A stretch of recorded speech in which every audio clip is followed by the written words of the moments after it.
Hey you guys, it's Nazwa Zahira Jhofa, 642508880. So let's talk about smoking in campus area with me. First, I believe a healthy and smoke-free campus plays a big role in our well-being, and that's exactly what I want to talk about today. Let's be honest guys. Have you ever walked across campus feeling great, then suddenly boom, cigarette smokes right in your face? It's very totally vibe killer, right? And like, come on, we're in college, not a smoke zone. Smoking might look cool for some people, but let's be real, there's nothing cool about coughing your lungs out or making others breathe your smoke. Campus should be full of energy, creativity, and fresh air, not clouds of nicotine floating around. That's why I really pretty totally support and super proud that PSE has already set up a no smoking zone. And honestly, that's a really great move. It's a smart move, and that's not just a rule, it's a sign for respect. Respect for people who choose to stay healthy and for the environment we all share. But here's the thing guys, it's also about well-being, because when the air is clean, our minds are clearer and we can study better, focus better, and feel better. Fresh air literally boosts our moods and motivation. So yeah, this is more than just healthy. It's about living your best student life. But still, rules alone won't fix everything. What we need is awareness and mindset shift. We've got to realize smoking isn't just bad for you, but it's bad for everyone around you. And honestly, these days, being healthy is the real flex. So let's say it loud. Smoking in campus areas is a big no. Let's make fresh air and well-being the new trend. Let's keep our campus inspiring, motivating, and full of life. Because the only thing that should be burning here is our passion, our goals, and our drive to Alright succeed. guys, now we're Thank moved you. to the part 2. I'm gonna show you about the question words. So, first of all, question words are words we use to ask for specific information. They help us find out about people, things, time, places, reasons, and ways of doing something. Because most of them begin with W or H, they are often called WH questions. So, why we use question words? We use question words to make our conversations meaningful and clear. They allow us to get details instead of simple yes or no answers. So, for example, if you want to ask like, he's studying, it's not clear. You better improve it with, what is he studying? It's more clear and more interesting. And now we have the list of common question words. First, we have who for person, what for thing or action, when for time, where for place, why for reason, which for choice or option, whose for ownership, whom for object of verb, like informal, and how for way, method, or condition. First, let's start with the basic. Who. We use who to ask about people. For example, who is your best friend?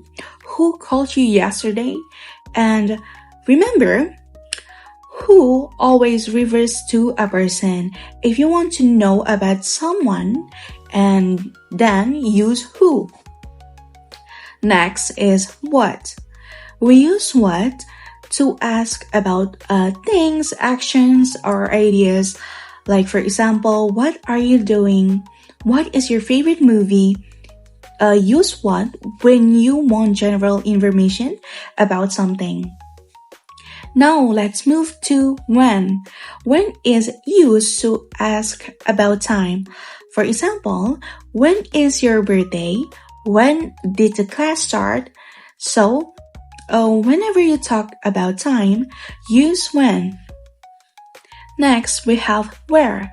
We use where to ask about places or location. For example, where did you live? Where did you go last weekend? So, where always means a place or directions. Now, let's talk about why. We use why to ask about reasons or causes. For example, why are you late?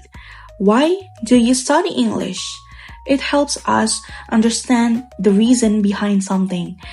If someone asks you, why do you study English? You can say, because I want to improve my skill. Next, which. We use which when there are choices or options. Like for example, which one do you prefer, coffee or tea? Which book is yours? And use which when you are choosing between two or more things. Now, let's talk about whose. Whose is used to ask about ownership or possessions. Like, for example, whose bag is this? Whose car in the park outside? So, whose means belonging to whom. Then, we have whom. This one is a bit more formal. We use whom when we talk about the object of a verb or preposition.